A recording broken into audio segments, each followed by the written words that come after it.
Hello? Hello, Greg. It's Rowan calling from AMN. How are you? Excellent. How are you, man? I'm good. Very well, thank you. It's a privilege to speak to you again. Oh, thank you for your time again, man. Pleasure. We're absolutely thrilled, of course, that you're performing at the upcoming Soundwave 15 festival. First of all, congratulations on the Killer Be Killed album. It's absolutely a brilliant achievement.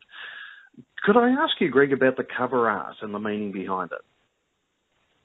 Yeah, I mean, the cover art was an homage to a couple of crust punk bands that I was a huge fan of. I was a big fan of this band called His Hero Is Gone, and another band called Discharge. I always loved their art direction, which was kind of like this very stark black and white, kind of nihilistic imagery. And so when we were thinking about the cover art and like just the whole visual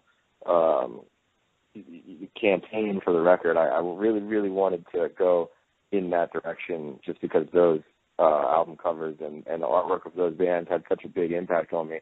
So that was a little bit of an homage to those bands and to kind of like the early, hardcore, the imagery. But the image itself of the one face splitting into three is an obvious reference to Max, Troy, and I kind of being three different singers that are all on each song. I feel like it's kind of a little bit straightforward of like a splitting of personalities, schizophrenic type of an illusion.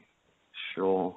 And the collaboration between you all is absolutely thrilling, highlighting your musical and vocal individuality, I guess.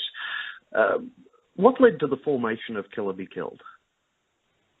Well, Max and I had worked on a song together for a Soulfly record of his. The song is called Rise of the Fallen. And we had such a good time doing it, and we found that we had a lot of common denominators musically when we were talking about bands that we were into. We were talking about all these bands from when we were kids, and obviously he's older than I am, but we still had a lot of common ground. And we were talking about the nature of collaboration in general, and I don't remember which one of us actually had the idea, but one of us said, well, why don't we do a whole record? And at the time, it sounded like a great idea, and then you realize that it's actually a giant undertaking. So that was in like 2009.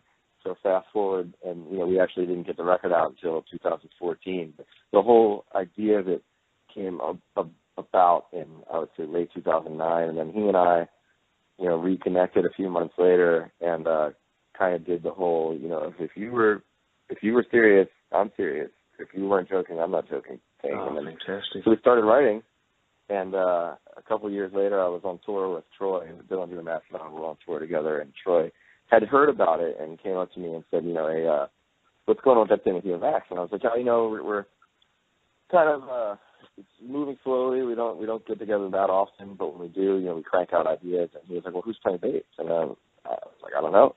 And he was like, well, if you need a bass player, I'm your guy. And I was like, well, absolutely.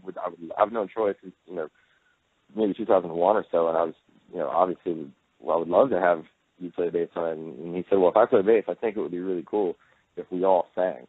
And that was just like, fuck, that's when I really got excited, because then I could see it in my head, like a little bit more clearly of how cool it would be to have the three of us singing on each song, and how exciting for me creatively it would be to not just have a song be mine and then another song be Max's and another song be Troy's, but have, that was the only rule when we were writing. The only creative rule that we had was that all three of us had to sing on each song, and that to me was the part that made it worth doing. Like, it made it more exciting. Absolutely, and it works so beautifully well, although I have to admit my family have started asking me not to repeat Wings of Feather and Wax 3 times before letting the album play on. Do you have a... Oh, that's great, man.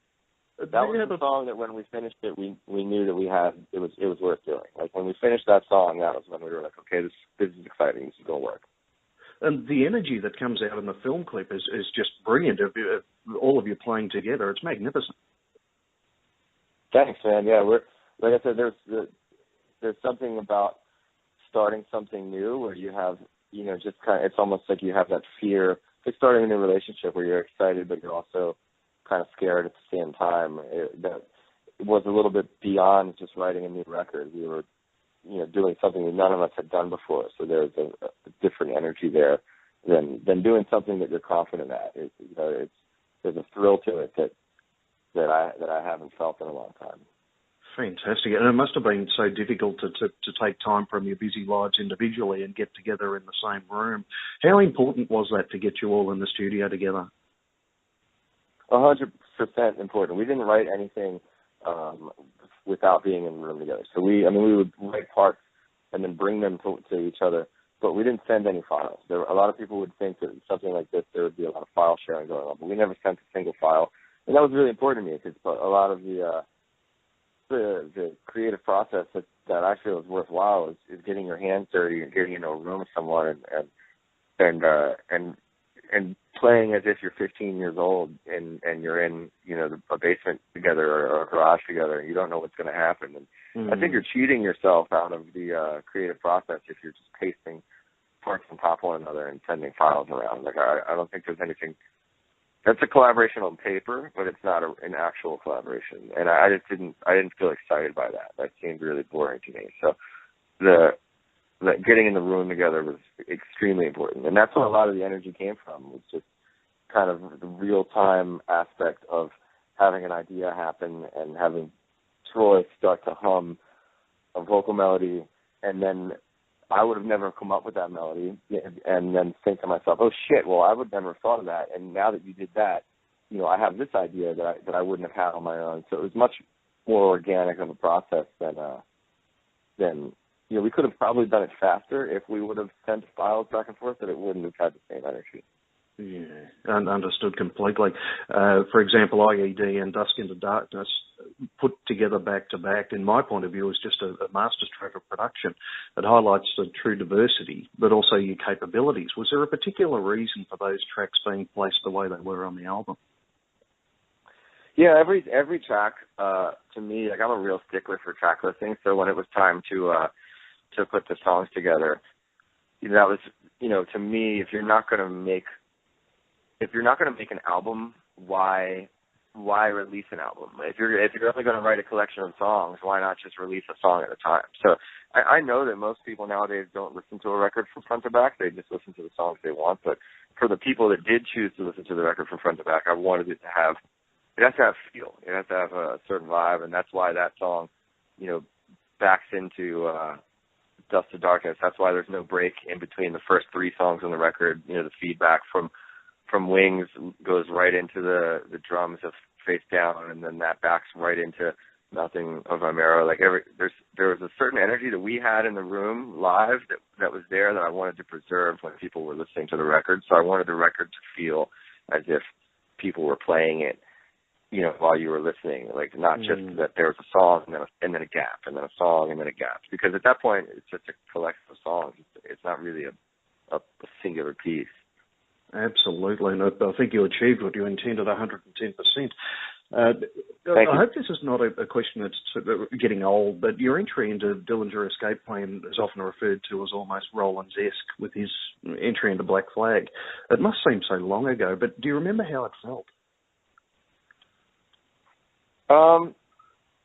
No, I think you might. I think you asked me this question, right? Like before. I think it did, yeah, but people didn't. People didn't get to hear you say it. I remember how we felt as a band, but honestly, the thing I remember the most about it is how nervous I felt for when we played our first show, which is crazy now because like I don't get nervous, I get excited to play. But the first Dillinger show that we ever played, I was so nervous that I didn't even know whether I was going to go on stage. Like I don't think the other guys even thought I was going to walk on stage. I remember looking at Brian, who was our stage left guitar player at the time, and being like, fuck, man, I can't believe, because there's a difference between playing in a room and rehearsing and then going on stage together. So there was a certain nervous energy, but the second we started, like we were, we had so much collective energy together that went away pretty quickly. But we really had like you bring up the Black Flag thing of kind of being like combative and like feeling like it's, you're trying to kind of tear down this bigger thing. And that was the thing about Dillinger that I really remember the most vividly, is we had this collective attitude that we really wanted to just destroy the fabric of what was going on, in terms of the larger aggressive music scene. We felt like we had to prove a point, and we knew how obnoxious we sounded, and we knew how unpalatable our music was. And because of that, we almost had like this chip on our shoulder to really shake things up and force people to leave each show feeling like they had no idea what they had just witnessed. And that's never really gone away. But, obviously now there are more people who don't think that we suck than there were back then. So, but, back then every show we played was, it wasn't like we were playing to our fans. We were playing to people who had, may very well start booing us right away, and we knew that.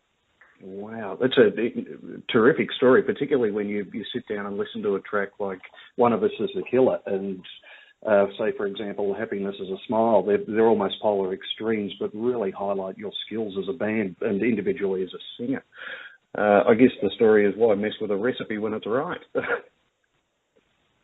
Yeah, I mean, we're a little bit more confident in what we do now than we were back then. Like we can write a song like One of Us is a Killer and not be scared to release it, and we can write a song like Happiness is a Smile and not be scared to release it. And that's, really what you aim for, is just feeling like you can have freedom of expression without getting in your own way, or without worrying about expectation, without, because the second you really start worrying about expectation, you start boxing yourself in and you become beholden to your audience. And the reason why anyone liked you to begin with is because you were giving them honesty. And so the best thing we can do is just to try to maintain, our ability to not be too self-aware and just to do whatever we feel like doing at any given time. Wow, what sound advice to impart to up-and-coming bands. It's terrific. It's a great thrill to speak to you, and I hope we get an opportunity to speak face-to-face in Melbourne. I've got so many questions and not enough time. Do you have a favourite track that you like playing from the album that you're looking forward to performing live at Soundwave? Yeah, I think that the first two on the record I'm really excited about.